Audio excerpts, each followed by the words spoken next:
Gabon jaun Andreok, Ainhoa Etxaide, Labeko idazkari nagusia dago gaur gurekin. Kontu asko dauzkagu berarekin aztertzeko, besteak beste, gaur bertan jakin dugu azaroko langabeziaren datua Hego Euskal Herrian eta apur bat behera egin duen arren uste dugu sakonki aztertu beharreko datua dela hori.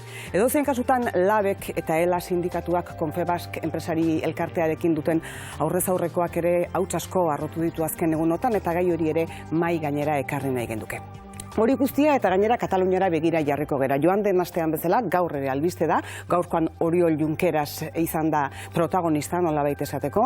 Masek joan den astean egin bezala berak ere gaur Kataluniako beste egoitza nagusi bat hautatu eta milaka pertsonen aurrean bere proposamena jakinarazi du. Paperik gabe egin duen ordu terdi luzeko agerraldi batean, berak aniztasunetik abiatuta, zerrenda bakarra ez, zerrenda asko izatea egokiagoa litzatekeela esan du. Hauteskunde plebizitario batzuk egin eta ondoren konzultazio gobernu bat osatzeko. Eta gauza bat oso argi du Junquerasek, hain zuzen ere gero egin beharrekoa. Hauxe. Immediatament després de les eleccions, immediatament després de la constitució, de la creació d'aquest govern, que ens sembla que ha de ser un govern de la màxima unitat possible, s'ha d'intentar exercir en plenitud la condició de país independent.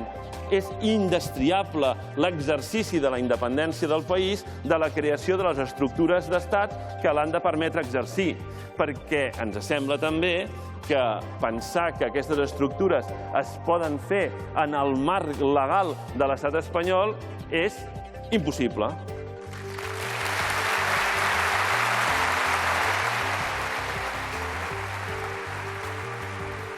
Horiek esandakoak eta hau guztia Alfonso Alonso Arabarra Espainiako osasun ministro izango dela jakin dugun egunean. Asteartea da, azpimarra gehiago.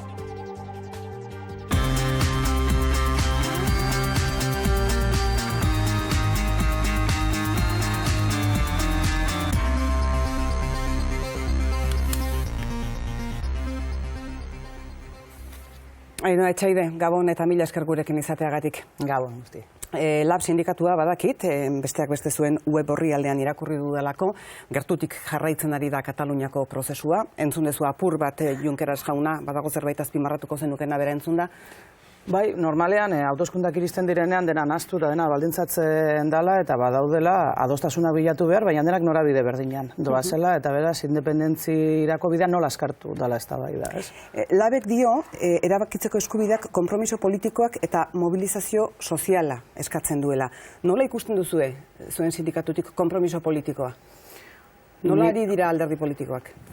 Ba, guk uste dugu ez gaudela maila ematen inor. Eragileen aldetikan mobilizazio sozial asko handiago izango litzateke herritarrei aukera gehiago eskainiko balioke eta ikusten dugu erabakitzeko eskubiderako badakola gehiengo absoluto bat parlamentuan eta hori bideratu beharrean bestelakoetan ari direla alderdi politikoak, ez? Beraz, ez gaude maila ematen eta prozesu hori erabakitzeko eskubidera eramango gaituen prozesua ez dago baldintzaren arabera egon ziteken lekuan. Hori alderdi politikoi dagokienez, sindikatuek ere afiliatu asko dauzkezue, jende askoren iristen zerate, zuen bidea ere egin dezakezue, maila ematen ari zarete? Ez gaude, maila ematen esan dute hasieratik. Nik ez dut uste ardura maila berdina denik, baina ez dut uste ardurak nun dauden esatera mugatzeko momentua denik. Guk ere aritu beharko ginateke lan mundua, erabakitzeko eskubidearen aldeko bozgora bailu bat izateko lanean, eta aukerak baditugu. Baldintzak badaude eta akordioak egon beharko liateke, egin beharko genduke, eta beraz gure esku dagoen heinean egingo dugu, horrez ditugu gainetik kenduko ardurak. Ainhoa Etxaide, esan dut saioa hasi orduko Labek kalderatu zuen, eta nik hemen daukat, zuen web horrian jasota, Confebasken dokumentu bat, elarekin batera hauts asko arrotzen hasi dena eta ari dena, besteak beste, esaten duzuelako, Confebaskek Espainiako gobernuari igorritako txosten honetan, zuek biak aipatuz, eta hemen paper hauetan aipatzen da, hala da, zuen ilegalizaziorako bidea irikitzeko urrats bat eman duela. Confebaskek dio paper hau ez dela existitzen. Existitzen da paper hau edo ez da existitzen? Papera eskutan duzu. Nik uste paper bat ukatzeko ez direla 10 egun behar. Gu pasadan ostiralean atera ginen, Konfebaskek orduzkerostikan irutan hitz egin du eta paper bat ukatzeko ez dira behar. Bigarrena horiek alegazio batzuk dira, Konfebasek bazaukan kalapita hau hasieratik moztea. Ateratzea eta esatea ez, begira, gure alegazioak hauek dira. Ez du orain arte horrelakorikan esan. Eta hirugarrena eta gure ustez kezkagarriena, Konfebaskek ez du ukatzen hor agertzen den eta guk salatzen dugun bideo hori egiten ari ez denik. Beraiek esatutena da, guk esaten duguna da, garantiak edo bermak egon behar direla, epaile batek egin beharko lukela, beraz hori mai gainean dago, ezta? Hoi da kezkagarriena. Bada kezkagarria, baina papera hau egotea edo ez egotea ez da gauza bera. Ez, papera badago, hori da esan genuena, papera badago, Konfebasken sinadura dauka, eta hori hor dago, eta berriro diogu, 10 egun behar izan ditu esateko papera ez dela berea. Eta gero, paperari sinesgarritasuna ez digugu bakarrikan eman, ne ustez hor badago klabe bat, eta da, baita Jaurlaritza ere, lan sailaren ahotikan, Konfebasken gain jartzen dituela azalpenen premia. Beha, sinesgarritasuna, paperarena gure ustez hasieratik da dago. Oraintxe goaz Eusko Jaurlaritzaren eta Aburtok paperaren edo adierazpenen aurrean, zuen eta elaren adierazpenen aurrean esandakoetara. Edozein kasutan lujua jaunak zion, ez zela papera existitzen, inoiz ez dutela eta ela eta laben izena aipatu ere egin, eta egingo dutela gainera agerraldi bat hau ukatzeko. Badakit tematu xamarra nagoela paperarekin, baina ez da berdina papera existitzea edo ez existitzea nire ustez. Papera existitzen da, eta berriro diogu, papero hori guk... Onartuko didazu, paper hau gaur egun informatikaz dakien batek ere nolabait faltxeatu dezakela, Bai. Onartu daiteke, faltxeatu daiteke. Egia da, guk papera eskutan esaten dugu. Badago norbait niri adarra jotzeagatik lan hau hartuko duela. Hori izan daiteke aukera bat. Hiru gauza egiten ditugu. Lehenengo begiratzen dugu benetan proiektu hau existitzen da, eta proiektu hau existitzen da. Bigarrena, alegazioak egiten ari diren, eta aurkitu genuen Alicanteko enpresarioen horrian, egia dala CEOek, lurraldeko enpresariei alegazioak eskatzen diena.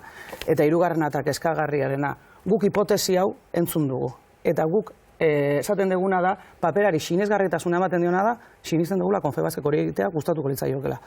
Beraz, papera existitzen da, hemen dago, horien esan dezakete, hau ez da azkena guk bestelat bidali berriro diogu, hau baseun lehenengo egunetik moztea. Esatean basaukaten ez gure alegazioak hauek dira, eta 10 egun pasadia, eta gaur esan dute lehenengo aldiz, papera ez dela berea. Aburto sailburua aipatu dugu, bera oso gogorra azaldu zen, hain zuzen ere hor agertzen ziren, edo ustez agertzen ziren esandakoen aurka, eta zuen alde edo azaldu zen, berak oso grabetzat jo zuen eduki hori. Gure alde baino, askatasun sindikalen alde. Hemen ez dago Konfebask eta ELA eta LAB. Hemen badaude eskubide batzuk, oinarrizkoak direna, askatasun demokratiko batzuk, oinarrizkoak daudena, eta badago tramite bat, askatasun horiek auzitan jartzen dituena, eta guk berriro dio, ez da ELA eta LABen kontrako eraso bat, baizik eta sistema baten kontrako erasoa da, eta logika osoz, iduritzen zait, Aburto atera zen, eskandalizatua, baina hau edozein lurralde demokratikoan eskandalo bat dela, hori ez dago ukatzerik. Eta, efektibamente, Aburtok ez du laberi papera nondikan atera duen ateratzen. Aburtok esaten duena, izu Konfebask, azaldu beharko da, hor gertatzen ari dena oso larria delako. Orain, nahikoa da Konfebask esatea. Porque gauzak berdin jarretzen dute, gaurko egunean eta ostegunean maila bildu egingoa. Horrentxe hitz egingo dugu maiaz ere, UGT eta Komisiones Sindikatuek ere esan dute, erasotuta sentitu direla. Bai, erasotuta sentitu dira, baina kontua da horrelako erasoak egiten dituen, edo horrelako erasoen atzean ustez dagoen patronalaren aurrean zer egingo. Patronalak dio, zuek hau atera dezuela, gezurra dela, eta atera dezuela, hain zuzen ere, ostegunean bilduko den elkarrizketa sozialerako maila boikoteatzeko. Guk osteguneko mailan egongo ez ginela paper hau ezagutu, baina askoz lehenago esan genuen, jarrera hori askoz lehenagokoa da, basekiten hasieratikan, gehiengo sindikala etzala maila horretan egongo, eta basekiten dena dela ere, maila bere bidea egingo zuela. Hori basekiten beraiek, hori bagenekien guk, eta hori horrela izaten ari da. Tartean, hau zuertatzen da, eta guk ateratzen dugu, berriro diogu, askatasun demokratikoen kontrako eraso bat dalako, eta gure etorkizuna auzitan jartzen duelako, eta noski, ez dugu hori izkutatuko. Guk paper hauek ezagututa gero, lehenengo gauza da, zenbatetan esatea horrelakorikan gertatu. Zeran, gaur lujoak esaten du oso gaizki pasatzen ari dela, baina bere burua ustea da, hau ezagutu indala. Hori da burua ustea. Zenbat aldiz azken 4 urteetan esan digute, gu Madrideko erabaki hori ez zaigu gustatzen, baina bete beharko dugu. Eta Madrideko erabakia nola hartzen dira? Madrideko erabakia besteak beste horrelako gauzak eskatuz Euskal Herritik. Erkorekak ez, aburtok gertatzen ari zena eskandalutzat jota gero, hurrengo egunean zuek eskatu arren elkarrizketa sozialerako maila etzedila bildu, esan zuen, ostegunean bilduko zela, eta esan zuen, mai hori izan zitekeela gune egokia hau guztia eztabaidatzeko. Okerrezpanago gainera eztabaidatuko dute. Edozein kasutan, zuek esan atzen duten etzinetela joango, eta beraz bazekien han etzegola eztabaidarako tokirik. Baina hemen ez dago, baina zer da eztabaidatu behar dena. Exactamente. Paper honen inguran papera existitzen den, ez den existitzen, paper honetan agertzen dena onargarria dan. Eztabaidatu dezagun adibidez benetan registrontatz. Guk esaten dugun, askatasun sindikalak eskatzen gaitu guztioi ziurtutu daitezela. Euskal Herrian egin dezagun behingoz gure araudiak, egin ditzagun behingoz lan harremanetako euskal esparrua. Horretaz eztabaidatuko da mai horretan? Ez. Galdetu genuenean hori izango zen eztabaida, esan ziguten, Ainhoa, bakizu, gauz horiek hemen ez direla eztabaidatzen. Gauz horiek Madriden. Hemen eztabaidatuko da honetaz eta honetaz. Eta efektibamente gai ordenean honen inguruko adierazpen bat egiteko puntua sartu behar izan dute. Eta horretan mugatuko dira. Barrutik ez daiteke eragin kanpotik baino gehiago horrelako mai batean? Guk saiatu izan gara, egoera ez da gaurkoa. Guk gogoratuko duzuet duela 2 urte eseritak ginen mai batean, Confebask eserita zegoen mai horretan, Urkullu eseri zen mai horretan, eta azkeneko momentuan Confebaskek akordio horreri ezetz esan zion, eta batez ere, akordio horren ondoren sortu ziteken egoera berriari ezetz esan zion. Maietan eztabaidatzen da, eztabaidatu behar dena batzuen iritziz, eta guk aspaldian erabaki genuen, ez genuela horretan parte hartuko. Gaur asko hitz egin da, elkarrizketa sozialez, nik gogoratuko nituzke 2 momentu. Bata 89an, guzti hau hasi zenean. Greba orokor bat deitu genuen, ez mailan eragiteko aukera ez genuelako, baizik eta Confebaskek uko egin ziolako guk egin genuen enplegu proposamena mai batean eztabaidatzeari. Beraz, erabaki zuena maila ez dela horrelako eztabaidak egiteko leku egokia Confebask izan zen. Greba orokor bat deitu genuen, gogoratu behar dut proposamenak Europa osoan, ez da guk egin genuen, Europa osoan eztabaidatzen ari ziren proposamen batzuk, mai batzuetara eraman nahi izan genuen, Confebaskek esan zuen hemen etzala hori eztabaidatuko, greba orokor bat egin genuen, eta esan zuen Nikolako sindikatuekin ez sekula santan negoziatuko. Orduzkero, gaur arte, egoera. Eta egontzan beste momentu bat, eta da, Consejo Ekonomiko Sozial delakotik atera ginenean. Hor gogoratuko du, bertan parte hartzen genuen. Eta bazegoen erabakiak hartzeko modu bat, ela eta alaben gehiengoa erabakigarria zan. Gurekin negoziatu beharrean, adostasunak bilatu beharrean, esan zutena zan, erabakiak hartzeko modu aldatuko dugu eta erabakikortasun hori kendu egingo diogu. Eta Lafon zan orduan horko lehendakaria, zan zuen, aizu, maira ekarri beharko liateke beste gaiak, Abiadurondeko tren adibidez, eta konferentzia esan zuen, horiek ez di eztabaidatuko hemen. Beaz, ez da egia mai horietan denetaz eztabaidatu daitekenik. Ez da egia mai horietan akordio bila agertzen garenik. Eta ez da egia hemen elkarrizketa soziala hankasgora jarri duena, besterik gabe, ela eta laben jarrera ez dakitzen nolako bat izan denik. Gaur gai honi buruz Josu Erkorekak hitz egin du Eusko Jaurlaritzako bozeramaileak, entzun egingo dugu Josu Erkoreka une batean, eta oraintxe jarraituko dugu Ainhoa Etxaiderekin hizketan. Jaurlaritzak benetan mailaren aldeko apostua egin nahi du, uste baitu ezin daitezkeela aipatutako gai garrantzitsu horiek bazterrean utzi, eta besoak gurutzatzea ardurabakokeria izango litzatekeela aurrean ditugun erronka guztiak kontuan hartuta. Ez du inora aipatu, baina niri nahiko argi iruditu zait bere adierazpena. Justo hori esan, baina lehenago, uste Erkorrekak aurrekontuetaz hitz egin duela. Maila horretan hitz egiten dena aurrekontuarekin lotura zuzena du, eta Erkorrekak gauzan du. Akordio hau da, etorri dadila akordiora nahi duena, etorri dadila, batu dadila, gehitu dadila, hori da plantamentua. Ez da egia politikak hor erabakiko direnik. Erabakia daude politika batzuk eta nola garatuko diran adostu egin nahi da. Eta guk politika horiek aldatu dezak. Guk, bai Confebaskari duela 3 urte, bildu ginen azkeneko aldian, bai Lansailari, behin baina gehiagotan aldatu dut. Gauza hauen inguruan akordioak egin daitezke? Ez.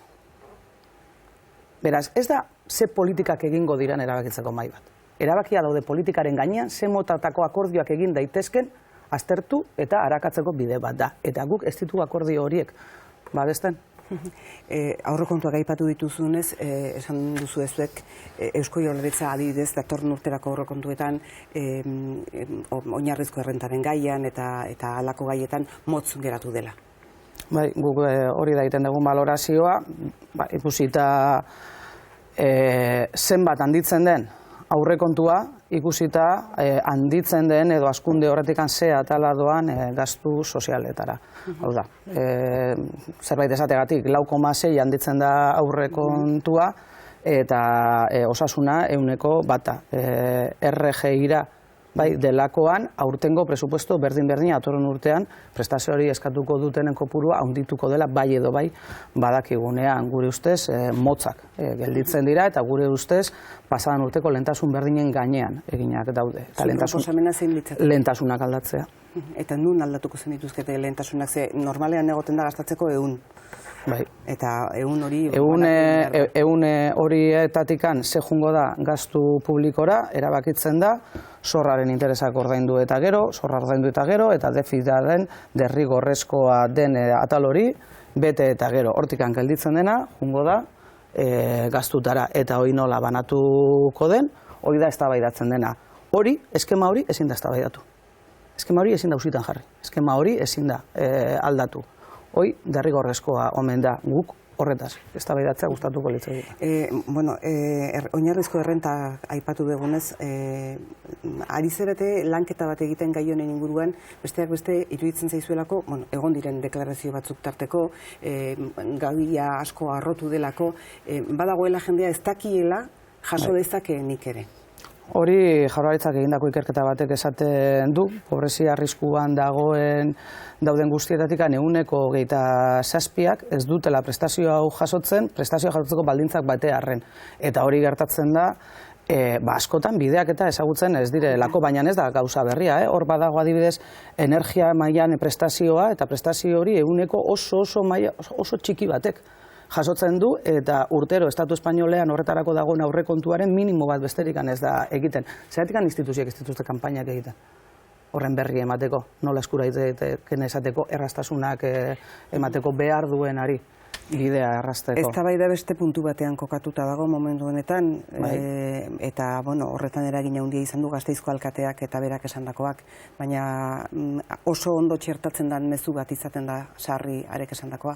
Bai, normalean prestazioak eskatzen dituztenak, iruzurgileak dira, gizartearen kontura bizi nahi dutelako, asperrak dira nahiago dutelako prestazio bat edukilan egin beharrean, eta aurkitzen garena behin eta berriro da, 200 eurorekin, 4-5 kideko familiak mantendu egin behar direla. Guri iduritzen zaigu benetan lotxagarria arazoa izatea langabetua eta ez langabezia. Arazoa izatea bitartorikan ez dauzkan jende hori eta ez bitartekoen banaketa da beraztasunaren banaketa hori da, benetan salatzen duguna. Langabezia aipatu duzu, gaur ezagutu ditugu azaroko Euskal Herriko datuak, 1606 langabetu gutxiago, esan digute gainera gizarte segurantzan izen demandakoak gehiago direla, lurraldeka aztertuta Nafarroari agian begiratu beharko genioke daturiko okerrena izan duelako, edozein kasutan oro hartzein da egiten duzun balorazioa, oraingo honetan datua baikorragoa izan arren.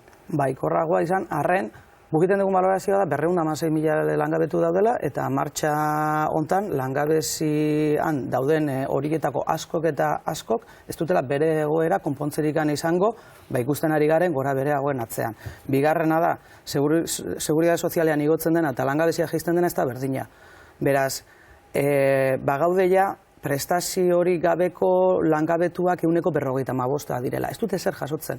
Horiek utzi egiten diote langabezian, langabezi zerbitzuetan apuntatzearik. Badakigu immigrazioa jaitsi egiten dela, langabezia jaisteko bide bakarra ez da lana aurkitzea. Beraz, egia da, datu hori hor dagoela, langabezia ez igotzea datu positiboa da, guk ez dugu ukatuko, baina martxa honetan egoerari ez zaio bueltarikan emango, eta jarraitzen dugu salatzen langabezi maila horreri begirako erabakiak oso eskasa direla. Bai babesteko eta baien egoera horretatik irteteko. Argazki horretan, kolektibo batzuk aipatu dituzu, agian emakumeak ere aipatu beharko lirateke, zeuek izaten dira batzutan, langabezi zerrenda horietara juteari uzten diotenak. Uzten diotenak, langabezian daudenean gutxien babestuak daudena, eta langabezitik ateratzeko bide kaskarrena daukatena. Eta hori datu adibidez salatzen genuena. Momentu honetan, lanaldi osoa, lanaldi partzialaren ordezkatzen ari da, eta gainera lanaldi partziala askotan lanordu gutxiagorekin lehen 17 ordu egiten zituena, eta 700 euro, orain 15 eta 500 euro egiten dituena. Langabezia jaisten ari da, baina zen lan mota egiten ari da. Eta hori da, espero dugun etorkizuna. Momentu honetan, enplegua eta pobrezia bat egiten ari dira. Enplegu bat edukitzea ez da izaten ari pobrezitik ateratzeko bidea, ez? Eta beraz, ezin dugu bakarrikan langabezi datuei begiratu. Kutxabanki buruz hitz egingo dugu tarte batean, izan dere Mario Fernandezen dimisioak irakurketa ugari ekarri ditu. Zuen aldetik esan duzuena izan da, prozesuari, orain arte egindako prozesuari atzera egiteko aukera ikusten duzuela dimisio honetan, posible dela uste duzu?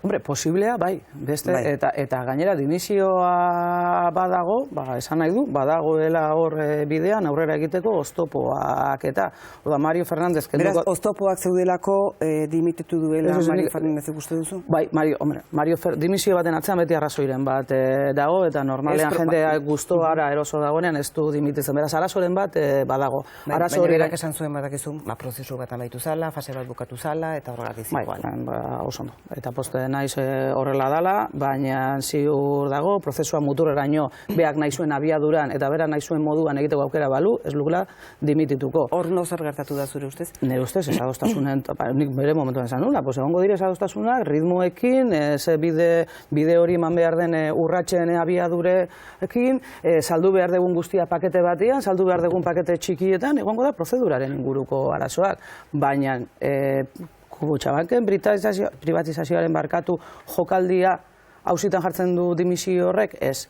Dimisio honek sortzen duen eztabaida erabili daiteke eztabaida hori berreskuratzeko, behingoz irekitzeko, gure ustez bai. Posible da? Posible litzateke borondate politikoa delako. Amaitu egin behar dugu, euskararen eguna izango da minutu gutxi barru. Eta euskara interesatzen zaio LAB sindikatuari ere. Interesatzen zaigu, orain ari gara plana berriro berritzen, iduritzen zaigu krisiak agenda sindikala aldatzera behartu gaituen moduan, badaudela pixkat kaltetu egin diren borrokak eta horietako bat da euskara, eta guk gauza balantzen ari gara gure jendearekin, eta da euskalduntze prozesu bat egin daitekela baita krisian dagoen lan mundu batean, eta merezi duela, beraz, biharko eguna berriro ere aprobetxatzeko dugu hori aldarrikatzeko, eta datorren urtean urratsak emateko gai garen. Ainhoa Etxaide, eskerrik asko hemen izateagatik, adi jarraituko ditugu gaur mahai gainean izan ditugun gai hauek guztiak, eta izango dugu seguru aukera aurten ez dut uste, baina datorren. Urte berrian, ondo pasa gabonak, elkarrekin egoteko. Eskerrik asko benetan, eta laizter arte. Azpimarra egingo dizute gaur ona bildu direnak, Zigor Urkiaga Gabon eta ongi etorri, Itziar Nogueras Gabon ongi etorri, Mikel Izagirre Gabon eta ongi etorri, oraintxe dator Adrian Zelaia bera ere. Nahi dezun tokitik hasi Azpimarra? Hasieratik, lehenengo puntua izan da Katalunian asunto, eta Ainhoa Etxaidek autortu zelan, hemen agentek ez dabela maila emon, inork ez dabela emon, ez alderdiek, ez sindikatuek, eta beti begiratzen dugu inbidia apur bategaz Katalunian gertatzen den prozesu hori, eta norbenak autokritika hori egiten badau, bagian batasun edo eure daukaten konsensurako bidean jartzeko lehenen urratza litzatekela. Eta gero, hainbat punto ikutu dauz, baina niri asko interesatu zait iruzurgile presuntzio horri buruz esan dituena. Ez da zelan, geudekogu babes sozialaren sistema honetan badaude sistema guzti hori kolokan ipini nahi dutena, nire ustez guztiz populista direzen mezuekin, eta zelan, onartu behar dugula geure ongizaterako oso garrantzizkoa dela babes sozial sistema hori, eta hori bai egiten gaituela geu ezberdin. Geu gauza asko dekogu ezberdin geure ekonomian, baina hori da funtsesko gauza edo lehenetariko, eta gero, puntu asko, baina ez dit zapalduko azpimarra. Ez zapaldu azpimarra, gero izango dugu bigarren txanda bat, azpimarratu ez badut ezuk azpimarratu nahi zen duen, Aitziar, esan. Bueno, barduan nik ere gauza bera egingo dut. Bai, egia esan, gauza interesgarri askoren artean, esan neko mezu, gogorra edo behintzat tinkoa izan dela, eta era berean ere autokritikoa, eta, zigorrekin ere bat nator.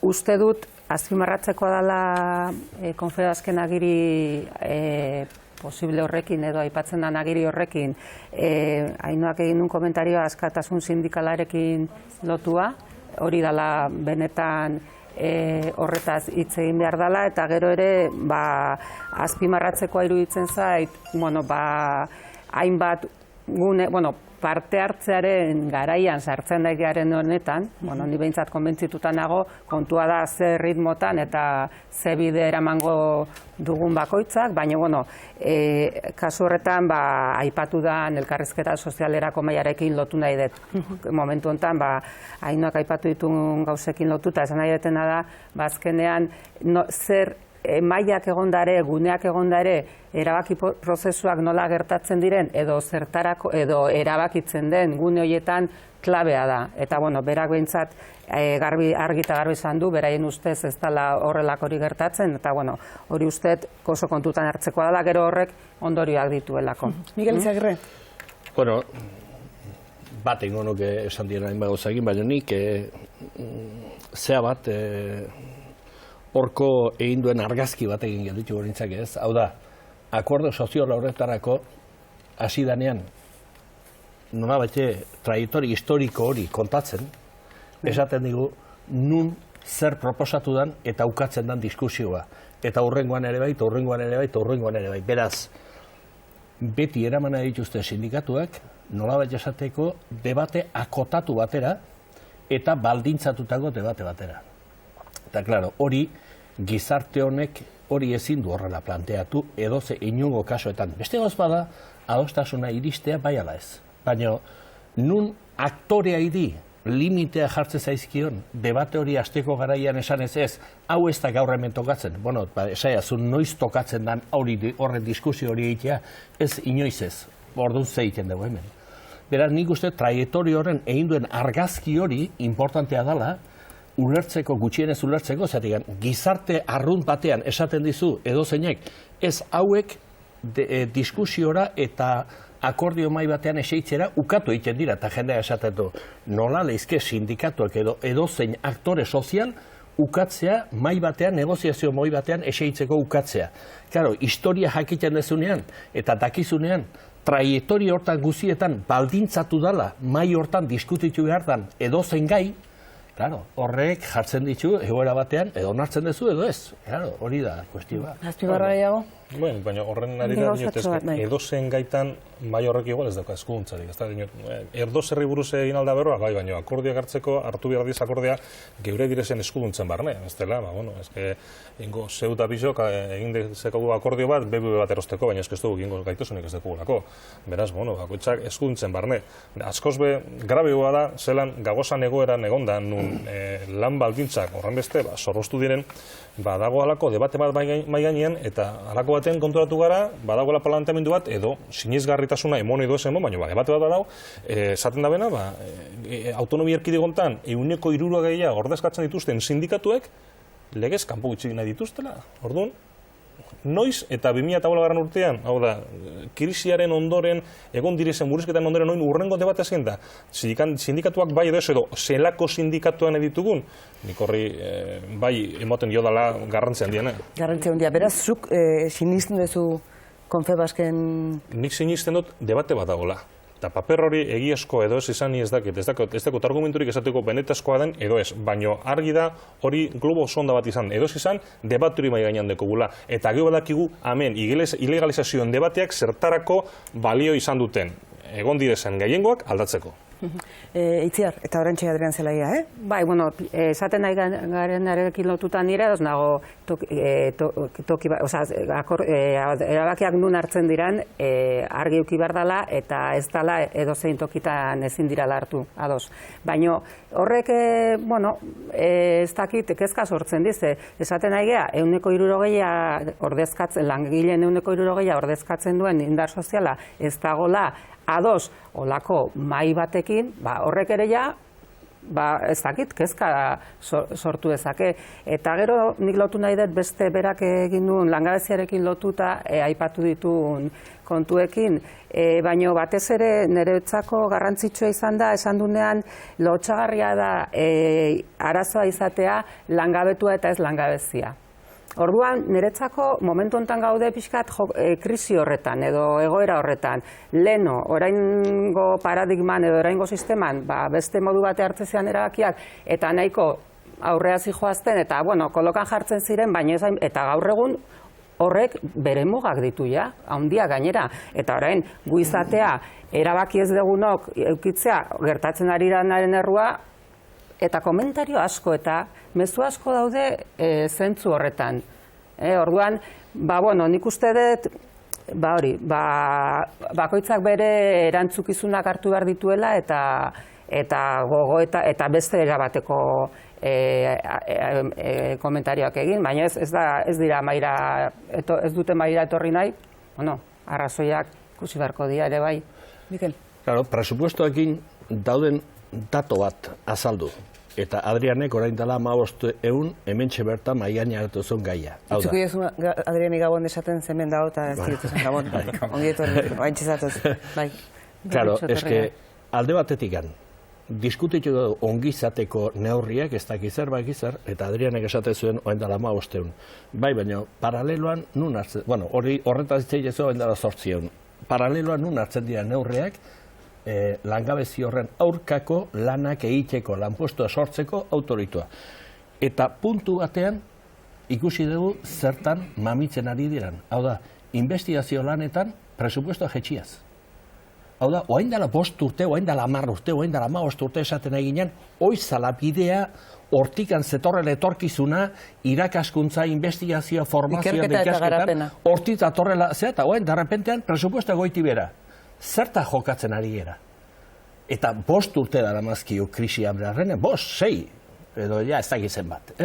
Eta kuestioa da, hortuan, bazirala, ekonomilariak esaten zutenak, paradigma horiek aldatzen etziran bitartean, krisiari bueltarik ematek etzegoela, ez da beste 15 urtean jartzen zuen. Eta gaur ikusten ari gela, ja 6 pasa ditugula, eta beste 10 urtean honi buelta emago dion oizporik ez dagoela.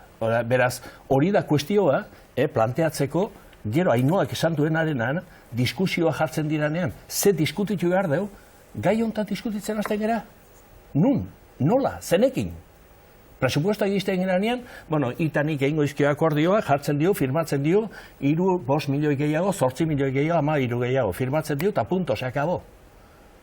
Eta gizarte etorkizuna eredua, noiz egiten dugu azterketa hori, noiz egiten dugu reflexio hori. Porque orain gertatzen ari dana da, betikoari bueltatzea gailera da. Noizko bideratzen dugu, oinbeste milaka langabetuen, ze urteko 2000 lagun lanpostu berri sortuaz? Noiz, hemendik 200 urtea, o? Adrian Zelaia, zurekin naiz, nahi balin badezua Ainoa Etxaideria azpimarra egin lehenengo, gero Mikelek ere jarri du kontu bat ikerketa eta garapenarena azpimarratzeko modukoa daukaguna, nahi dezuntokitik esetan. Bai, Ainoa Etxaideak esandakoarekin lotuta eta zuek esandakoarekin lotuta, bai, nik uste dut oso importantea dela, garrantzi handikoa dela herri honetan, hausnarketa sakon bat egitea sindikatuen egitekoari buruz, bai arlo sozialean eta bai arlo ekonomikoan, batez behin nik uste dudalako oso hausnarketa desitxuratuta eta desorekatua izan dela hainbeste urtetan. Arlo ekonomikoan gura dozu eta baita arlo mediatikoan bebai. Zer gertatzen da, nik uste dut, gure kasua berezia da, gura dozu, 2 sindikatu ditugu ELA eta LAB, sindikatu gogorrak direla, gogorrak baina serioak. Eta hori oso gauza importantea da, eta onartu behar dugu aktibo moduan, herri honen aktibo oso importante moduan, zergatik. Nik uste dut sakonean gertatzen azpian dago nolabait desoreka gure egoera sozioekonomikoan. Alde batetik egoera produktiboa eta egoera instituzionalen artean. Eta hori zenbaki konkreto baten ikusten dugu.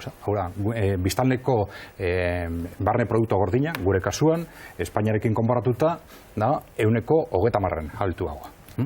Eta hainbestetan, enpresariak eta, hainbestetan, 20 urtez, ibili dira, keju gure soldatak 20% altuagoak direlako. Horren errudunak nortzun ziren sindikatuak. Holan ezin da kompetitu. Hori ezin da leian ibili, gure enpresak ezin da holan jarraitu. Errudunak nortzuk sindikatuak.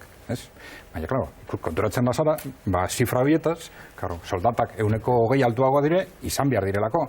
Gure produktibitatea 30% altuago dalako.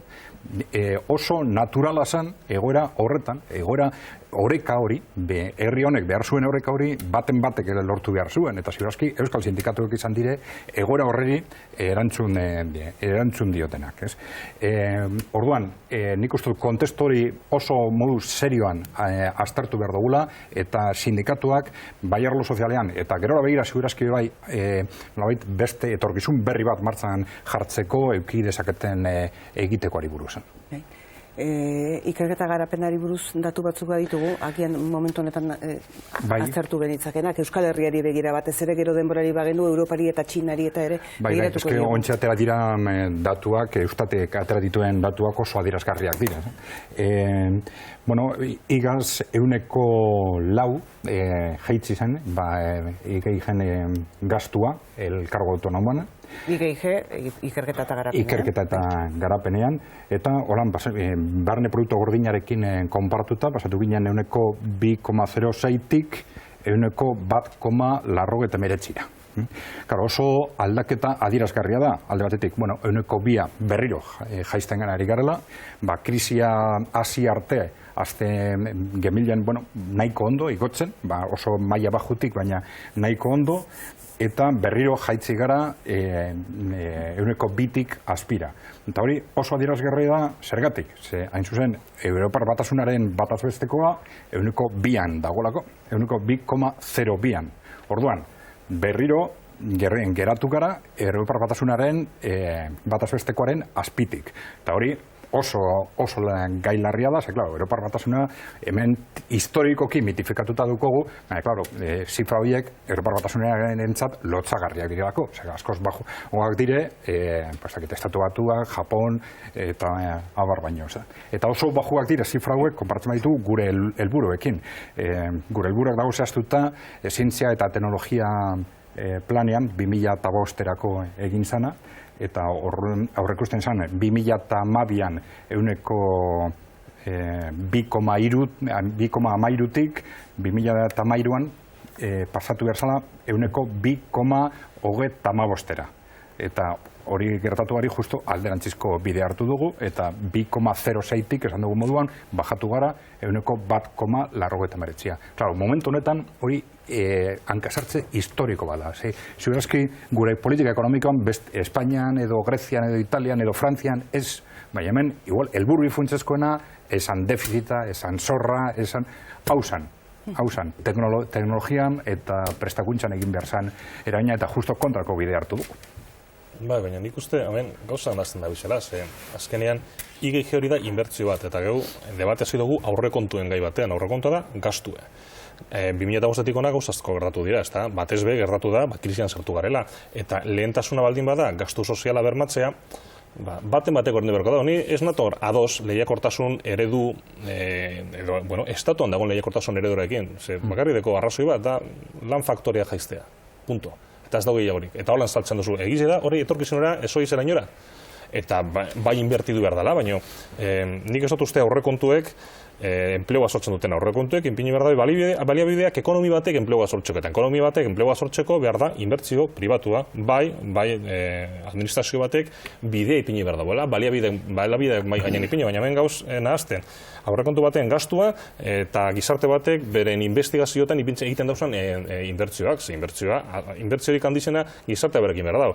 Bai, lehenengo eta behin, finantzieroki ahalmena dekolako inbertsio hori egiteko, eta bigarrenik ezke beste irtenbiderik ez dagoelako. Herri txiki batek, geure moduko herri txiki batek, lehiakortasun horretan ez badeko irizpidea, kale. Miguel. Bai, baina ez nago ni ados honekin. Hau da, egia da, inbertsiorik parterik importantena iniziatiba pribatuek egin behar duela. Baina hori egin ahal izateko, gutxienez base ekonomiko eta antolakuntzakoak. Eta Euskal Herrian sortu diran gai horretarako guneak beti ondo dira konpartituak estamentu administratiboa eta iniziatiba pribatuen artean. Zentro teknologikoak, investigazio zentroak, abar, konpartituak izan du dira. Konpartitu horretan, kuestioa da, administrazioak bere aportazioa jaitsi egin duela. Osea, hori da kuestioa. Eta beraz, momentu krisi egoera batean, egia da gai sozialak mantendu alizateko produzioa behar dezula eta ezinbestean fakturatu egin behar da eta aberastasuna sortu, gero banaketa hori inalizateko. Kuestioa da, aberastasun hori sortzeko base, ezauepen base batzuk jarri behar dituzula horrekin aurrea junalizateko.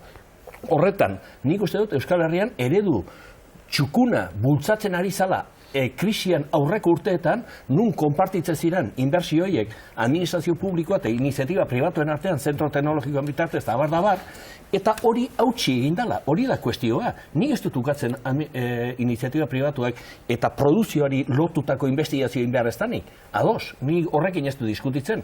Hemen diskutitzen ari gara momentu honetan da, administrazioak bere kabuz eta bere aldetik indituzen rekorteak. Itziarte zigor, bai. Bai, nik IGG-arekin lotuta aipatu, aurretik esan, hori dala bidea argi daukat, baina hemengo eredua daukagun herri izaera ekin egiturarekin, nire ustez, errebisatzeko ere bada berrikustekoa.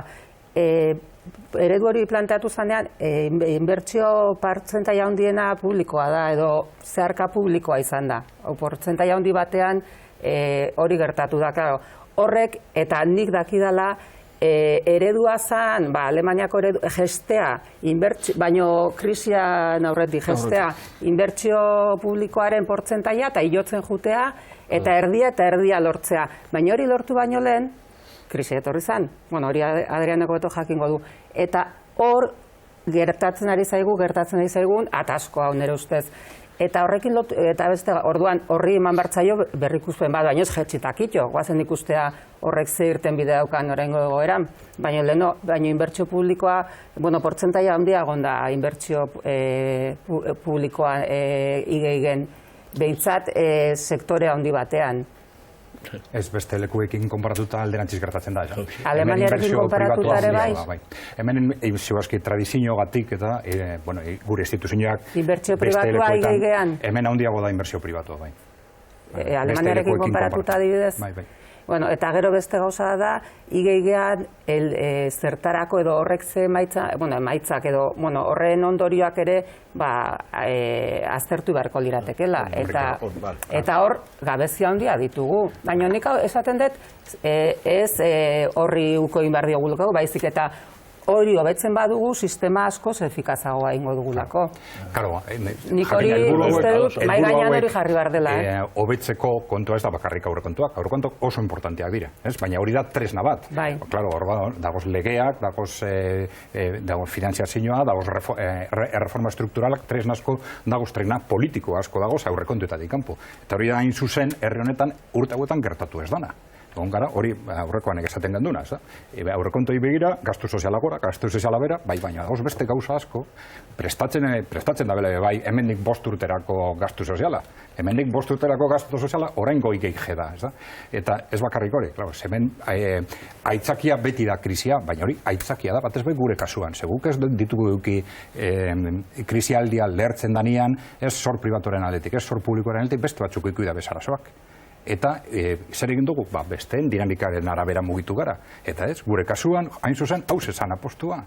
Zer gertatu da urte hauetan? Guretzat referentiak izan behar diren kasuan. Alemanian behitu zenbat nola jarraitu dian, doiketa politikak eta 2010 aurrera, 4 urte horietan, igeigen inbertsioa 18an haunditu da. Haunditu. Txinan 180an. Hori, Europatik kanpo, hori galako, gur referenteri importantena kompetenzien aldetik. Eta hemen, 100 jatxe, 4 urte horietan. Baina 4 urte horietan be, geure barne produktu gordina jaitzin. Inor ez dabadoz esatez, investigaziorako diruk ez dela behar, baina, karo, nondik dator dirue? Krisialdiak geure lehentasunak aldatu ditu. Lehen hainoak aipatu dau eskoeraren gaiari buruz. Eta lehentasunak aldatu indi. Egize da, igual, iparrorratza, beste batera, junzagiula. Ez que hori da importantena. Eta junbal garela, haintzineko gorara, baina, karo, egoera ekonomiko zehatz baten. Krisialdi garaian, nun geure trimestre pasata, geure ekonomia jaizten zen, gatza da. Erraza dezatia, eske gitxego inbertu ditzen da, baina eske lehentasunak aldatu egin dira. Eta herri honen lehentasunak, lehenengoak izan diz, gastu soziala bermatzea. Eta gastu sozial, lehen hainoa gaitortu da, uren estudien arabera, datorren urtean, ondino, babes sozialeko gastu handia izan beharko da. Zorretan sartungo gara, igual, hori itxarmentu beharko da. Geu, zorra eskatzeko pres gagoz baldin eta zorraren diru baldin badoie investigaziorako adibidez. Eta orduan, hande bate bat sortu ditzatekela, baina, karo, gauza da, geure azkenengo 6 urtetan, 8 urtetan egon den krisialdiak lehentasun guztiak aldatu dituela, eta horren paguetako bat da, hau, ez dut uste dela erabaki politiko da, nik ez dut inbertiduko esparro honetan, eta ezke beste lehentasun batzu ditu. Hori da, ez da jarri lehentasunen artean, hori da, hori zentarrazua, claro. Eske hori da, nik hortan rekalkatu nahi, eta da, eske orain dela 8 urte ere, politiko guziak eta indar sozial guziak aldarrikatzen zuen hau zalabirea etorkizuna bermatzeko. Beraz, eta atakari txikien harrapatu den garaian, rakata, fuera.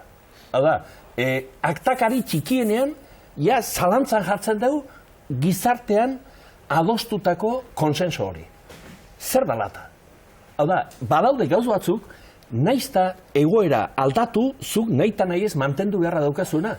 Rumbo hori mantendu behar dezu, ekaitzik gaundienean ere, zeatik beste gainentzean, aterako zea beste auskalo nundikan. Baina, errekaudezio egon da azkenen urtetan, mantendu behar dugu, orduan nondik murriztuko dugu. Hau mantentzeko, zein esparruta murriztuko dugu, ekonomiaz badazten, errekaudazio aretatzik ego da. Errekaudazio gitzik egorekin, aurrekuntuan, ingreso gitzik ego da, eta orduan ingreso gitzekin ezin dozu gehiago gazta, baldin eta zorretan ez bazara saltza, baina azkenean zorra izan da krisi honen errudun. Orduan, karo... Oizan gure kasoa? Gure kasoa? Zorrarena? Gure kasoa zen gure ekonomia zela azten, eta azten ez den ekonomi baten geure ogasunek ez zituztela errekaudazioak egotzen jaitzi baizik. Eta bihar sozialak ego errekaudazioak jaizten den bitartean. Krisialdi hartuta gero ditugu urte batzuk nahiko lasai, presupuestoen aldetik, eta ez da egin behar zan esfortzua, eta ez dagoen lehentasun artean. Gu esaten genduen orduan. Presupuestoak gero eta zailago izango dire. Eta orain, bete argumento horrekin, urrengo urtean, gero eta zailago izango da, krisia jarraitu eta gero. Alemanian lehenengo, 2008an ja, hasi ziren, murrizketak presupuesto guztietan, salbo IGIG. IGIG haunditu. Ni ados nago, Isiarrek esan duenarekin. Eta leheno, urteak esan duenarekin, hau da, laguntza sozialak razionalizatu eta oso ondo zehatu behar dira, kontrolatu behar dira eta gauzak egin, eta investigazioan gastatzen den diruaren efizientzia ere neurtu egin behar da, ezin naizke izan hori, zaku bat, fondorik gabeko zaku bat. Eta terren hortan, nik uste dut, zerbait ikasi beharra badaukagula. Beste herrialde batzuk gure diruarekin gehiago lortzen dutela. Eta hori da gure apustua baita ere. Aizu, Kutxabanki buruz ere hitz egin dut Ainhoa Etxaiderekin, eta, uste du Mario Fernandezek dimisioa eman izanak atzera urrats batzuk bere ikuspuntutik positiboak liratekenak emateko moduan uzten duela prozesu hau. Gai honi buruz, Kutxabanki buruz hitz egin du gaur, gai honen gainera ekartzen dugun beste hausnarketari haren ahotsak. Iñaki Soto da, Garako zuzendaria, eta berak etorkizunari begiratu dio gehiago entzun.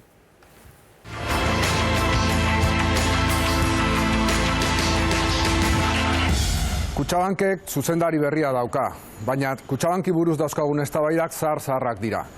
Fase berri honetarako eztabaida berriak behar dira, eta ezkertiar eta abertzale ikuspuntu batetik Kutxabanken eztabaida determinantea da herri honen etorkizunerako. Hiru dira nire ustez ardatz nagusiak. Alde batetik, eta gaur egun hori da urgentziazkoena, pentsatu beharko genuke, aztertu beharko genuke ze puntutaraino gaur Kutxabank laguntzen ari den euskal familiak, laguntzen ari dituen euskal familiak eta euskal enpresak. Hori delako bere funtzio zuzena gaur egun. Beste alde batetik, aurrera begira, euskal erakundeentzat bidelagun egokia ote den proiektu estrategikoak aurrera ateratzeko, eta horrekin batera ikusi beharko genuke noski zeintzuk diren proiektu estrategiko horiek. Azkenik, eta hau da garrantzitsuena, pentsatu beharko genuke euskal sistema finantziero bat osatzeko lan horretan Kutxabankek ze funtzio bete dezaken, eta horretarako publikotasunaren auzia determinantea da. Baita lurraldetasunarena ere. Ondorioz, urtetan, ezkertiarrok eta abertzaleok beti egon gara pentsatzen termino oso laburretan, kortoplazistetan, eta gure eztabaida nagusiak izan dira alde batetik obra soziala eta beste alde batetik eskubide soziolaboralak. Aurrera begira, gai horiek garrantzitsuak baldin badira ere, ez dira gai nagusiak, eta pentsatu beharko genuke nola egiten dugun, benetan Kutxabankek bete dezan herri honek bankuaren ikuspuntutik, sistema finantzieroaren ikuspuntutik dauzkan erronkak aurrera ateratzeko, tresna baliogarria izateko erronka hori.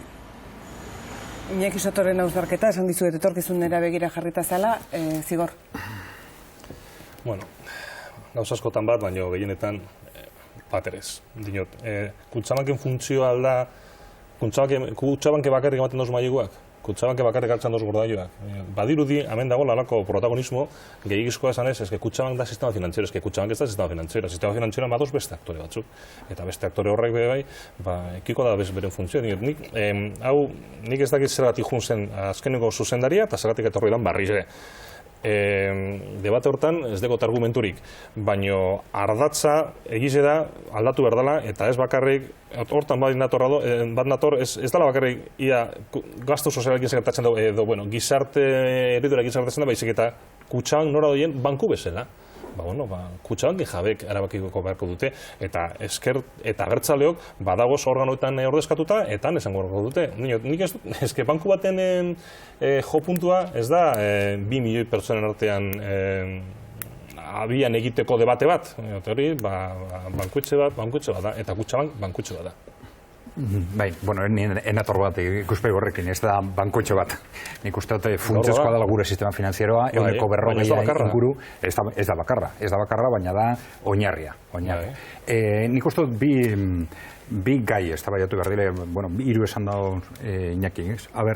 Bat da estrategiko groz, gutxi gara esan dako bidetik, hau da, zen izan behar dan Kutxabanken funtzioa gure ekonomia, oroar. Nik uste dut horretaz hitz egitea oso importantea dela,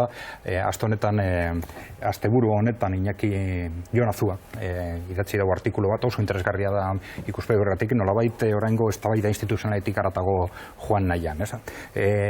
Baina badago ondino derrigor egin behar dan eztabaida instituzional bat, eta nik kokatuko nuke konkretuki puntu baten, hau da, banko fundazioetan. Gauza bat egin edo beste bat egin hor dago oinarri instituzional oso desorekatu da, banku fundazioak direla, eta zeo zer egin behar da horrekin. Oso egitura disfunzionala dela, badakigu, ze eztabaida egon dan aurten horretaz, arrazoi normatiboak edo jarri dire mai gainean, baina, teorian legea bete da, eta orduan, printzipioz orain, eskuak gutxi gara bera, aukerak zabalik dagoz gauza bat edo beste bat egiteko, nik uste dut hori dela ointxe bertan aztertu behar dela. Banku fundazioekin zer egin.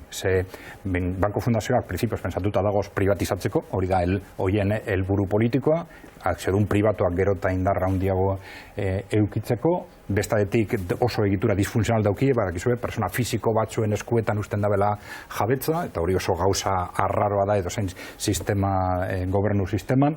Ez da, behin-behineko egitura dela argi dago, eta hori oso ondo pentsatu behar da, nik uste momentu honetan zer egin horrekin. Miguel. Nik egia esan, Kutxabankeko, Mario Fernandezen dimisioaren barruan, hor kontraesanak egon du irala, evidentea da.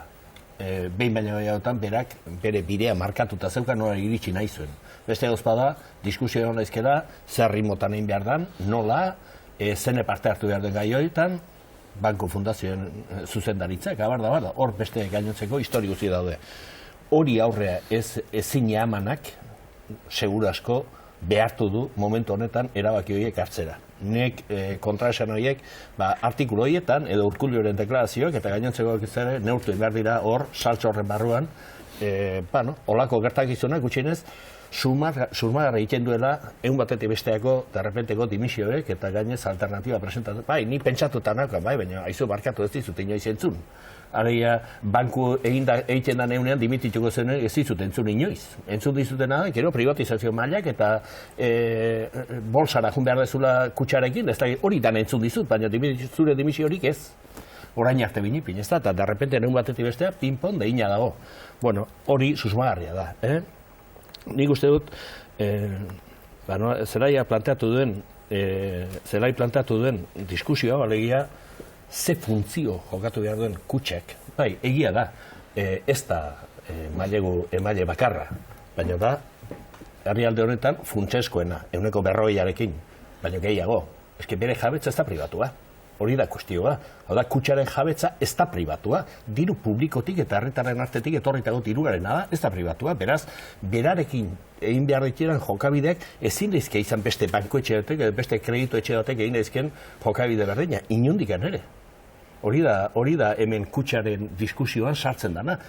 Zenegatik hartzen du horrako garrantzia, ezkerra abertzalean beste edozein herriko gizarteetan. Osea, gizarteko beste edozein ataletan garrantzia hartzen du pisua duelako. Hori da kuestioa, eta bere jabetza pribatu ez dalako. Itziar eta zigo. Bai, hendik esan nahi nuke, nire bat nator ez dela banku huts bat, besterik gabe, eta, bueno, dimisia, ikusten da, mugimendua dagoela, eta horren atzean dago, zeri emango zaion seguruna lehentasuna, ez da. Nik eskatzen daute, nik ere irakurri ditut hainbat elkarrizketaz, besteak beste Xabier Iturberi egin zitzaiona duela hilabete, eta horrela, bote prontoan eskatzen hau, entzutea olako banketxe bateko arduradun bati, esatea, bai, ez dala lanposturi sortzen, ez dagoela iniziatibarik, eta ez dakila zergatik. Bueno, horri oso kezkagarria iruditzen zait, erantzukizun zuzena ez dakit izango du, baina, 2008an, baina horrela moztu zituzten kredituak. Izan zen oso zorrotza, eta orduan, nik uste dut horrelako komentarioak kezkagarria diala. Beste komentario bat ikusi nun elkarrizketa horretan bertan, esatezuna, merkatuak agintzen duela. Eta, niri esaldi horrek ere kezka sortzen dit, horrela komentario horrek kutxa bankeko arduradun baten aldetik. Gutxienez hori, gero, zeinekin behar zer, eta, dimisioen atzean seguru daudela desadostasunak, edo bakoitzak bere eredua zindula batek edo aurrera atera, eta, bai, logikoa iruditzen zait, baina hor garrantzitsuena da, zer erabaki hartzen diren, eta konkretuki herri jakin batean, leku jakin batean kokatutako finantza entitate bada, eta erantzukizuna ditu noski. Beste beste, argi dago zeinen diruarekin egiten dituen gestioak, ez da? Bezeroen diruarekin, orduan... Bai, bezeroen diru pribatuarekin. Ez bezeroen diru publikoarekin. Zan ben astu itzen diz gauza... Bai, bezeroen diru pribatua, orain dikan gehiago erantzukizuna handiagoa. Iritze zaite. Kutxabanken fundatzaileen artean, euren kontseiluetan eta ordezkatuta dauzela instituzio publikoetan ordezkatuta dauzen alderdi berdinak. Beraz, badaukate bidea euren mesua helarazteko. Mario Fernández inguruan esan dozuen, boltzara, Mario Fernández ez da esan nik aterako dut kutxaban boltzara. Beraz, dekona da, testu inguru normatibo aldakor bat nun. Banko Espainiak egunetik egunera doie gauzak zorrosten. Eta lehenengo eta esan zuten inork ezen dugu 150 baino gehiago. Eta, euretako bat zeukan 150 uste dut zana. Lehenengo arazoa, segiten dut soberan dekodan 107 horrekin. Eta ez denek bateri igual ezin dute duki 150 baino gehiago. Denen artean ezin dute duki, denen artean dukate 150. Barritzeko dago kontu hau? Baina hau aurrera doa, eta nik ez dakit Mario Fernández segatik jun zen, edo san jun, baina Kutxabank ezin ditu beren erabakiak autonomoki hartu, testu inguru normatibo hori alde batera utzita. Azken finean, egingo dau, Banko de Espainiak agintzen dauena. Nahi, da nahi ez. Eta askoten esan dugu maionetan, Kutxabank izan da, berak egin ez dituen akats askoren, erruak paga dituenak. Estatu baian dagoen entitate finantziori solventena da. Eta trataten dabe, hori, kajamara esaran zen bankaja baten modura, aplikatzen diote premisa berdina, baina eske egoera guztiz ezberdina da. Eta bai badagoela alde bat, kaja honetan eta beste kajean artean. Kutxabank berez ez deko mora gitzi hau hobeto kuidatzen dutelako, baizik eta eske euskal gizartean hobeto pagetan da. Eta hori semakikaz, inpaguetan, inpagu gitzien dekien herrialdeak direz Euskal Autonomia Erkidegoa, Nafarroa eta Errioxa. Beraz, zeure bezeroek hobeto pagaten badabe, zeure arrisku politika nahi da nahi ez, emaitza hobeak beharko ditu, baina eske debate guzti honetan beti hasten dugu dagoela marko normatibo bat eta reguladore bat, eta reguladore horrek pintzen duen bidetik jun berzalela, eta teko zula bidetik ateratzeko aukerarik. Gaur egungo egoeran, malguxago izan barko da, bestela, karo. Baina eske ez da, eske zorrozten da. Baina bilatu beharko dia bideak, nik ez dakizkite. Reguladore badaude, baina askotan reguladoreari aurre hartuta izketan haitu dira hemengo kutxako zuzendariak. Bueno, eta reguladoreari aurre hartuta. Reguladorearen kontua aitzaki bat izan dela, ez bakarrik Kutxabank, baizik eta kreditu entitate askotan. Hau da, gestorek erabiltzen daue Espainiako bankuaren iritzia esan dau, ez dago esan, aitzak moduen jabeen aurrean gauza bat edo beste bat saltzeko. Danak, zure gandik urrutixea emak daudenez, azkeneko ita zure ematen dizu nire baizu. Mus. Alfonso Alonso, Espainiako osasun ministroa, bihartik aurrera. Jode, zehose badaki honek osasun gintzari buruz edo ez da? Hori berari galetu. Ez deko erronka zaila dinot. Aurrean egondanan paperra hobetzea oso zaila, ez da? Mikel? Beste desastre bat gehiago. Oso animatuta ikusten zaituzet. Zuk nahi duzu zerbait esan algo. Bueno, Kataluniara joango gera. Saio hasi orduko ikusi duzue Oriol Junqueras, labur bilduz esango dizuet, duela astebete Masek egin zuen bezala gaur bera izan dela Kataluniako gizarteren ordezkaritza zabala baten aurrean agertu dena. Mas presidentea bertan zela aritu da, paperi gabe, ordu terdi luzez aritu da, esan du, abiatu du ere hitzaldia esan da sekula baino gehiago, sekula baino elkartuago, sekula baino hobeto daudela aurre egiteko duten erronkari begira. Berak aniztasunean oinarritu du neurri handi batean bere hitzaldia, eta Katalunia anitza delako zerrenda bakarra ez, zerrenda asko den aldeko proposamena egin du, hauteskunde plebiszitarioa batzuk egiteko, konzentrazio gobernu bat, hauteskunde kanpaina bera, programa bertsua eta lema ere oso antzekoa izanik, hori oso labur bilduta esanik. Bai, niri enbidia moten dozte, alako politikari bat urtetea eta ordu eta erdi egotea berbetan, galdera geratzuten hau da beste, eta pasadan hastian lehen Mikelek goratu dut moduen, zelan Masek egin zuen alako agerraldi bat, nire enbide emoten dut, baina ben interes bidit daude, bai batasuna, bai erabakitzeko eskubidea, baina Masek gura da gauza bat, eta Junqueras beste bat. Junqueras ezegatik, argi eta garbi gaur, berak irabasteko aukera dekolako. Bera alderdian lehen... Oraindik ere bai? Oraindik ere bai. Eske Masek ez deko partidurik. Deko koalizio bat, bikotan esati bat, ez dau jun nahi bere bidetik. Eta bere alderdi barruan, bakiko ditu bere lizkarra, ez daki, azkenean inkestari eman nahi diozun balioren arabera, ez da, baina nahiko nabari izan da, eskerraren, edo kontsentsu bat dago, eskerren inguruan, zeinek esan dagoen, eurek irabaziko dutela. Beraz, azkenean, Masek buru daukan zerrenda baten, Masek bere gabeziak eskutatuko ditu eta bere izango da lider bakarra. Eta Junquerasek diona da, guazen bate hitzen, baina hauteskundaren biharramunean zergatik, berak irabazteko aukera handiak dituenako. Edo zen kasutan alakotan sarri eztabaidatzen kontua da, zer da hobeto bakarrean eta bakarrortara gian batzeko batzuk zailtasunak izan ditzaketela, edo bakoitzak berea egin eta gero, helburua hain argi izanik, gero danak bat egitea.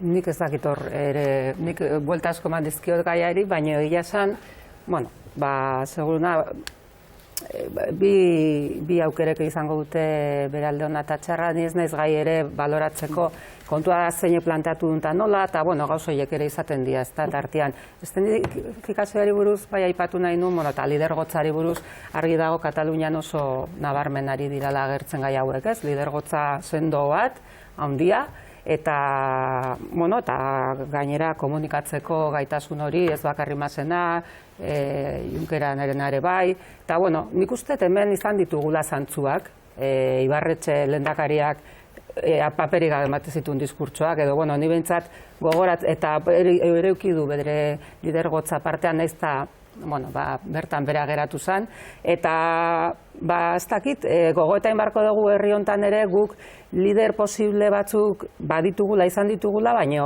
apaldu ditugula, eta beste bat kartzelan dago, nik uste dut lidergotzarena oso gogoeta interesgarria dela, Kataluniakoa oso eredu polita gertatzen ari da, ausardia handiarekin jokatzen ari da Mas presidentea, eta hori nik uste, ia kutsatzen gehan. Miguel, bi eredu, eta askotan azpimarratu izan duguna saio honetan, gizarte zibilak izan duen eragina prozesu honetan guztian, eta gizarte zibila ordezkatzen duen zati handi bat, Kataluniako Asamblea Nazionalak, zerrenda bakarra nahi du. Edo horren alde egin. Zerrenda bakarra, edo gutxienez, idea bakarra. Hori da kuestioa, gero hori nola bermatzen dan, hori da hemen kuestioa eta diskusioa, ze gertatzen ari da hemen. Nik uste dut, hilaren 9 eta aurreko egunetan ere hori garbi zegoela. Horre ondu zen alako joko bat, nik uste Masek irabazintzuela joko hura, hilaren 9 bera azaldu zen, baina hor bat zegoen azpitikan beste movimentu bat. Hau da, eta gainez ematen dira aztekoa. Hemen Ezkerra eta Masegatik izketan nahi gara, baina KUP eta Iniziatiba per Katalunia zuzenean desmarkatu ziren lista bakar hortatik. Hori zuzenean, beraz, hilaren 9ko argaziura ezin da errepikatu elezioetan. Hori lehenengo. Bi. Gainez... Utziazu kuñatxo bat sartzen esan dezun hortan. Garrantzitsua izango da fase honetan ere erakusten duten adostasuna. Bai. Eta gogoratu zazu, azaroaren 9ko aurreko aste horretan, Masek nola lortu zuen bere bideera ekartzea gainerako guztiak. Bai. Eta adost, horregatik esan dut, hilaren 9an, bera nagusi azaldu zala, hilaren 9 gabean, azkeneko astean egin zan, joko politikoaren barruan, eta ERC nolabatxe esateko, gelditu zan, haulduta, leheno zaukan egoeratik. Baina hori esan da, nik uste dut, importantea dela, Katalunian azaltzen nahi. Hauna, mundu guztiek esaten du, danok ados gaude helburu batekin. Baina batzuk horren azpian tapatu nahi dute guztia, eta beste batzuk esaten ez barkatu. Baina oraingo gobernu ereduak badauzka gabeziak, eta Masek lema honen edo helburu honen azpian gordena ditu gabezioi danak, eta beste alderdi politikoak esaten ez barkatu. Adostasuna daukagu oneraino, baina hortik aurrera ez. Eta elezioetara eta jendartera jun behar balin badegu, hoiek maigainean behar ditugu adostasunakin, eta ez adostasunak maigainean guztia jarrita. Eta herritarrak aukeratu ezala, zenek zuzendu behar duen, ez baita berdin batzu ez zuzendu edo bestea zuzendu ere. Ez baita berdin. Zeratikan batzuk nahi dute, independentzia, baina halako gizarte eredu bat eraikitzeko. Eta beste batzu berriz beste gizarte eredu bat. Eta hor gizarte ereduen talka ere badago. Momentu honetan gizarte ereduen badago. Talka ere hori esango jazu iniziatiba eta KUP zenegatik zuzenean desberdintu ziren. Edo ze pasatzen da, ERZ-en sozialdemokrata programa eta eskubiko ziuren eskubiko programa berdina dira? Ez dira berdinak. Eta horrek ondoren aditu gero ere. Zalantzarik ez daukate. Nik uste garrantzitsua niretzako da, saltza honetan, hau da, helburu berdina markatzeko gai dira eta adosten dute. Berazu Oriol Junkerasek esandako proposamenarekin adosago esango genduke. Bai, ez, eta Oriol baino leheno KUPekoak eta iniziatibak esan zuenarekin. Hau da, barkatu gu onerainoko adostasuna genduen, hori betetzen dut, eta etorkizunean ere horretan ados gaude. Baina horretan bakarrik, hortik aurrera ez. Bai, baina bestalde. Hori da, kuestio, oain, itxoen, nabarren dugu bat, nik uste danak ados daudela, lau alderdi politikoak, elezio hauek ematen dituzten ondorenak, garbi utzi behar dutela Kataluniako herritarren nahia. Emaitza argi bat.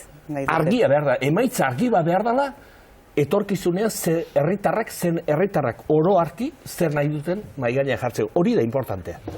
Eta masek daukan abantaia da esatea papeleta bakar batekin, argazkia askoz bi hobeto ateratzen dela. Hombre, masek ez deko besti irten bideri. Hori da kuestioa. Igual, amilde gira doa. Berak aukerarik ez dauka, baina abantaia hori, esan ez behitzu, hobe, irudian gure badugu islada daiten alako adostasun bat, goazen denok papeleta berdinean egotean, baina, karo, eta burun hor da. Eta bigarren, da hirugarren, alderdi guztiokikoa daituzte Katalunian euren interesak, ez da? Eta guzti zentzuzkoa iruditzen zaite niri Junkerasen jokaldea, baina mazen abe bai, mazek oso zuhurki ibili da, prozesu guzti honetan, eta eure bien artean konpondu barko dute. Itziar, beste zerbait erantzin nahi? Pentsatzen dut hartu duten bidearekin eta iritsi dan punturaino adostasune iritsiko diala, baina egia da, horrek logika dula, eta baina ez dut uste, ikusten danaren arabera gainditu ezin dezaketena, edo behintzat itxura hori duztakit. Nik uste, gizarteak gaindituta daukala, hau da, eta gizarteak garbi dauzkala batzuen da besteen nahiak. Gizarteak exigitzen duena da, eizu baina hemen helburua daukagu aman komuna. Hori bermatu zaun. Gero nola hori beste kontua da, baina bermatu zaun hori. Hori da kuestioa, importanteena neretzen ikuspuntutik. Jarraituko dugu gertutik Kataluniako gaia, ikusiko dugu momentu honetatik ataka baldin bada nola egiten duten aurrera, eta zein diren urrengo urratsak hauteskundeak deitzen dituzten edo ez dituzten deitzen maiatza baino lehen, hori ere garrantzitsua izango delako, eta segurazki erabaki horra beraientzako, ez beraien mezua beste gainerakoan ez dakit hor galtzeko. Puntu txiki bat, masek izan ezik, beste hirurak lehen elezio egitea esigitu dute. Beste hiru taldeak. Berehala. Nahiko lituzkete otsailean. Aipatzen dituzte. Ikusiko dugu, haize, minutu bat preso ez hitz egiteko, atzo ikusi genituen Rajoy eta Hollande, Parisen, esan zuten beraien izerrendan ez zeudela euskal presoak, edo zein kasutan, ondoren Hollandek esan zuen, Frantziak preso guztiei kondizio berak eta baldintza berak ematen jarraituko zuela, gaur, Erkorekak esan du, horrela balitz bera postuko litzatekela, iruditzen zaiolako batzuri salbuespen egoerak ezartzen zaizkiela. Edozein kasutan aipatu beharra dago, Francisco Mujica Garmendia, Santiago Arrospide Sarasola eta Rafael Caride Simoni gaur Espainiako auzitegiak Frantzian bete duten espetxealdiko denbora zigorsoari kentzea onartu duela, beste kasu batean aztertu egingo dute hori egin edo ez egin. Nola ikusten duzu egoera? Erek ez dut uste preso guztiak dauzkatela eskuide berdinak. Ez nik, ez inor gitzik. Rajoyk ez deko, bera bai ez deko larientasunen artean presoen asuntua. Berari bosta jola, eta gainera, aurpegi handiz urten alda telebistan aurrean esan ez, uste aste honetan edo pasan hastian, egindako galderari erantzun zion, gainera, sakabanak eta euren onurako da, dira, 2008 urtean gagoz, urratxak zeuk eman edo bat egun barko. Ia amabostean. Gutxi faltara. Urte berri hon esan ditaino etxaide, kalkulatu. Bai, Eitziar. Ez, handik uste hemengo bideari eman bartzaiola tinkotasuna eta indarra, eta horretarako bizikedetzako mailak edo espetxe araudiak aldatzeko ginduen proposamena horri tinko heldu bartzaiola, sare elkarteak ere bat egin du eta garrantzia da handia eman zaio justu daude puntu klabeak, nolabait eskubideak ez urratzearena, eta eskubideak ez urratzearena, 70 urtetik gorako presoak etxeratzearena, barkatu askatzearena, gero gaixolarriak ere etxeratzearena, eta sakabenak eta politikariekin amaitzea. Hori, bai jaurlaritzak eta bai presoen elkarteak bat egin duten proposamen batei eman bartzaion ikusten benetan garrantzia, eta horrek izan behar du bidean ere ustez. Hain garrantzitsua dan gaian, eta benetan lehentasuna jarri bartzaion gai batean daukan giza irismenagatik. Rajoyk ez du ezarringo, alderdi sozialistak ez da ere. Zeratik, nik ez dioten zuten, hitzik ere, eizaten duen ere aurkako iritzirik. Ez da hitzik ere. Beraz, sinesgarritasun gutxi dauka alderdi sozialista esaten duenean PPren politika ez ditu egiten, barkatu gaudu batzutan bai, berdinak. Gaurko diskusioak izan da, inzuzen ere egingo alduten paktu handi bat PP eta PSOEren artean, Cospedalek alako zerbait esan du gaztelania baten. Claro, zesan behar dute, ez dute lehin besterik. Bildurra sartu nahi.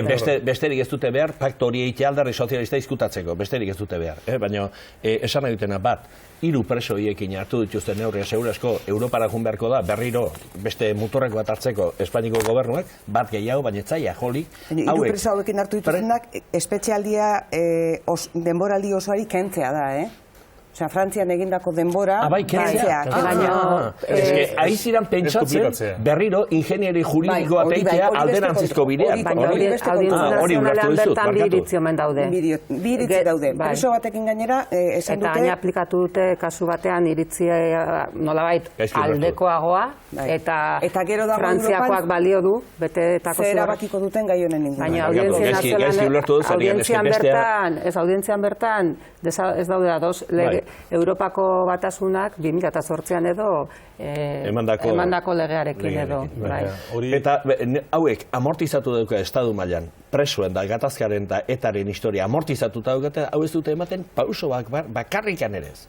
Baina ez PPek eta ez alderdi sozialistak. Nik ikusi izan banu, orain etorri dan idazkari berriak, nola bat esateko, eman zaun honi beste bide bat, sinesgarritasuna emango nion. Ez du hendik itzik esan. Ez da hitzik ere, hitzik ere.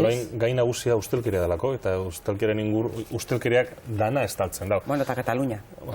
Baina gaur ustelkeria, Kataluniako euri pentsaten da bila pasan indala. Ez da ikusten barrero bortako dela, baina gaur egun da ustelkeria. Eta audientzia nazionala dena eta zena, ez dakit, baina lehen, eta, bada, zuzen bide printzipio bat, Espainia ez da asko aplikatzen hori, non bizi niden, ez da, ez ja, zeu pena ja, bete bar dozu, ezin dozu bibider pena berdina bete, baina ez da audientzia nazionalak esan da legeko printzipio bat, lege penalen oinarrizko printzipio bat. Baina hori da zalantzan dago, adibidez. Ez que hemen dana dago zalantzan, ez gara oso estatu demokratikoa, ez gaude oso estatu demokratiko baten. Eta lehen esan dozunako Cospedalanen koalizioa dara, bildurra, baina bildurra eurek. Ikusten da bezere etorten jakin gainean, eta sistema guztize, hankazgora ipintzeko kolokan dagoela. Aizu, atzo hasi ginen, baina gaur bukatu dugu, eta gaur abenduak 3 da, eta Euskararen eguna da, eta, egia esan ez naiz oso egunzalea, baina egunetan ere ikuskatzen dira egoera batzuk, eta Euskarari omenaldi egiteko aprobetxatzen denez bukatu dezagun horrela. Buelta daitela lehentasunetan. Buelta daitela lehentasunetan. Azken aldiotan ikusten zaitut, egun horiek rebindikatzen nahi izan ez da ere. Zer egun rebindikatzen duen azkena? Aurreko, indarkeriaren eguna. Indarkeria jasaten dute emakumena. Ezinbestean. Ez ditut edo zein eguna. Ezinbestean. Nere leloa hau izango da orduan. Euskerak 375 egun. Efectivamente, azpimarran izaten den bezala. Egunero egiten dugulako azpimarra. Oraintxe esango dute egunerokoa. Mikel Izagirre, mila esker, zuri jodizu mobilak, Itziar Nogera, eskerrik asko menizategatik zigorruzkega, mila esker Adriazelea, eskerrik asko. Egunero esaten dizuetan bezala, bihar arratsaldeko 8:00 hemen izango gera, egunak ematen dituen gaiak azpimarratzeko prest.